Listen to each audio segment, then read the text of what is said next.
All right, I've got a couple big announcements for you guys. Number one, PFF's player prop tool is now available on the web for all PFF Plus subscribers. And number two, PFF Plus is 40% off right now. If you use the promo code BLACKFRIDAY, you get all of the same data, grades, and analytics that all 32 NFL teams use, all 136 FBS teams use. As well, you get access to our 2026 NFL mock draft simulator, that world-class player prop tool that can help you nail all of your bets, and of course, the best fantasy football tools on the planet as well. Again, 40% off PFF Plus right now when you use the promo code BLACKFRIDAY.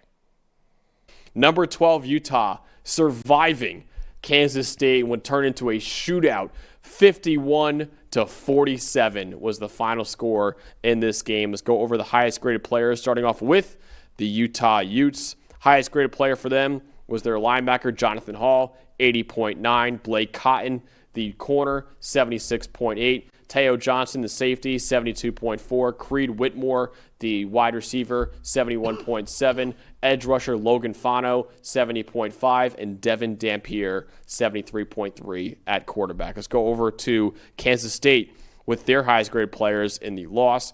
Running back Joe Jackson, talk about him in a little bit, 82.1 grade. Tight end Garrett Oakley, 75.1. Chidi Obiizor, 74.7 at edge rusher. Cornerback is Ashawn Rich, 72.7. Also at 72.7 is their defensive tackle, Damian Ilaio, 72.7. And then Avery Johnson, 64.2 at quarterback. Dalton, what's the story of this game? I didn't even, watching this live and then even going back through, I don't even know where to start with this. And I think the lesson here is you just play all 60 minutes and see where it goes, especially if you're the team playing from behind all day in Utah. And I think it really is just about the final 8 minutes and how this went right. Devin Dampier fumbles about exactly halfway through the fourth quarter here, about 7:33 to go.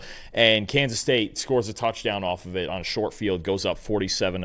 At that point, Max, we're looking at this game going, oh, not great, right? Not great. This might actually be the end of Utah's season here. And then all of a sudden, and I think the hidden biggest play in this game, this is what Kansas State's going for two. It makes sense. You want to go up 14. Smith Snowden tips a ball, gets a crazy bounce to Teo Johnson, and Teo Johnson houses it 105 yards to steal 2 points back, which is big because you go from you're at 12, could be down 14, now you're only down 10. That's a whole different ball game here, right? So, okay, that's a 2-point play where, Utah's going, all right, let's make a couple stops. Let's get ourselves a pulse here.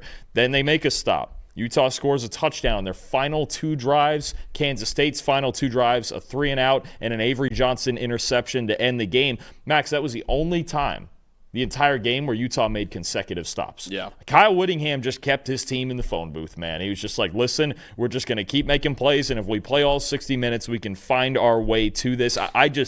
This was the ultimate, after going back and watching it, the whole thing again, this was the ultimate, just finding this. You want to talk about survive and advance? This was the definition of survive and advance. But Utah scoring the last 16 points of this game, again, down 47-37. I mean, you just talk about, or sorry, I should say 47-35 before that two-pointer. This was a sheer willpower win. This was unbelievable. Again, I think the Teo Johnson 2-point conversion that he returned for 2 points for Utah, really the biggest play in the game here, and just that's really all I can say with this one is that the numbers and everything we get some wild numbers out of this game that you're about to go over on one side of it, certainly, but this for Utah was just, you want to find a way to keep your season alive. They went ahead and did it. And then I'll tell you what, too, that the interception, did you go back again and watch the Lander Barton interception at the end? No, I did not. Holy smokes. The range and the awareness he basically turns his head around to find a crosser well behind him with Avery Johnson rolling to his left, and then just keeps going. And Johnson never saw him. Like, we were watching it live on obviously on the TV cut when we were in the Cincy press box. And I saw it live. I didn't watch the all 22. We were like, what he threw it right. That was a perfect pass to Lander, but he never saw him. And Barton, the awareness to roll with Johnson and be aware of where Johnson was trying to go to the crosser behind him. It was an unbelievable play. So Utah just made the plays when they absolutely had to in the last 8 minutes of this game. And credit to Kyle Whittingham for just keeping his team just calm through it all and just listen, continue to make the next play.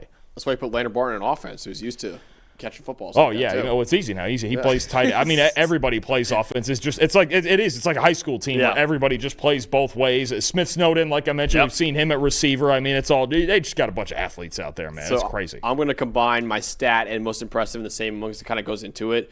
The stat is there were 786 combined rushing yards in this game by both teams. That is stupid. Almost 800 rushing yards in this game combined. Kansas State had 475 rushing yards in this game. 12.2 yards per carry, 5 yards before contact per carry, and 7 yards after contact per carry. Kansas State had 10 explosive runs that gained 394 yards on those 10 runs alone for the Wildcats in this one. Utah, 311 yards, 6.6 yards per carry, 11 explosive runs for the Utes as well. And it wasn't even like both teams forced a lot of missed tackles or the offensive lines kicked ass in the run game either. Dalton, just a lot of horrendous run fits by both defenses really in this game. Neither quarterback was really great in this one, but they did not need to be with their ground games. And yes, I know Kansas State ultimately lost this game, but I have to shout out Joe Jackson in this one. 24 carries for 293 yards and 3 touchdowns for him, 195 yards after contact. He had almost 200 yards after contact with only 3 broken tackles. That's crazy for Joe Jackson. 5 explosive runs, 12.2 yards per carry, 8.1 yards after contact per carry. Kansas State really has not had production from their running backs all season long, but they got it from Joe Jackson in this one, and he was the biggest reason why Kansas State almost pulled off this upset over Utah. Did I not hear that's a school record? I believe it was. They've had a lot of darn good backs go through that school just at last Kansas. year. Every year it seems true. like. I mean, you talk about setting a school record for rushing. Credit to Joe Jackson. And look, coming into the year, it wasn't supposed to be Jackson that was the workhorse, right? It was supposed to be Dylan Edwards, and he's suffered injuries and again tried to get through that all year. But Jackson with a huge game. This was the best that we've seen Kansas State's run game look all year. It was a frustrating part of watching them all season was where'd the run game go? What happened to it, right? And then on the other side, man, I want to shout out both quarterbacks for Utah. And I think it's a humbling thing for Devin Dampier for, the coaching staff to go, hey, we want to put Bird Ficklin to back up the freshman in some of these packages. Obviously, he was really good in the Colorado game when he got his one start, but they've continued to use him as a weapon. Let's start with Dampier, though. 13 carries, 111 yards, 2 touchdowns on the ground. Did lose a fumble that could have cost him in the fourth quarter, but other than that, he really good on the ground. Also, 259 yards, 2 touchdowns, and 4 big-time throws as a passer. Had some misses. At times, it was frustrating. Made a couple of huge throws to Larry Simmons in the fourth quarter of this game as they were trying to mount this comeback, and then the big, 50-yard or so run that set up the winning touchdown eventually. And then Max Bird Ficklin, they just keep putting him in there.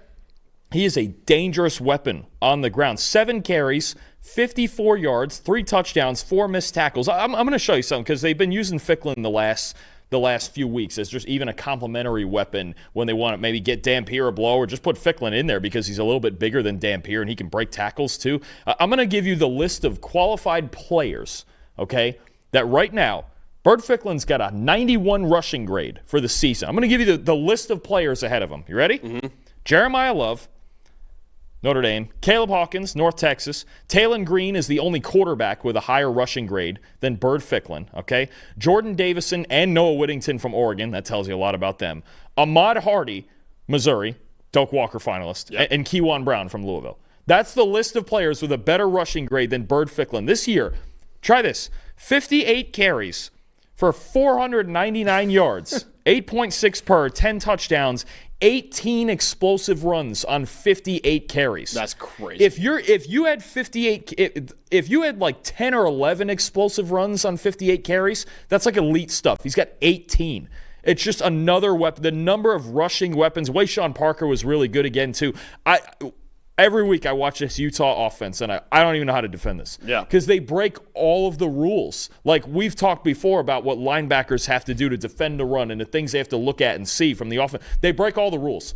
They make you – I don't even know what to do with this offense when it gets really rolling. And now you've got 2 different quarterbacks who are both elite runners, plus Parker, plus Nakari Rogers, plus whoever else they want to throw at you. Plus Spencer Fano and that offensive line still kicking Plus, ass. you remember Nate Johnson? Yep. He's listed as a receiver now, but he'll get in the backfield, and he's like, oh, yeah, I used to play quarterback too. It's just Jason Beck is a madman. It is just silly. The 6 offensive linemen, you mentioned the defensive players playing offense, and they needed every bit of all of this production to win this game because their defense was obviously not great in this game outside of a couple plays.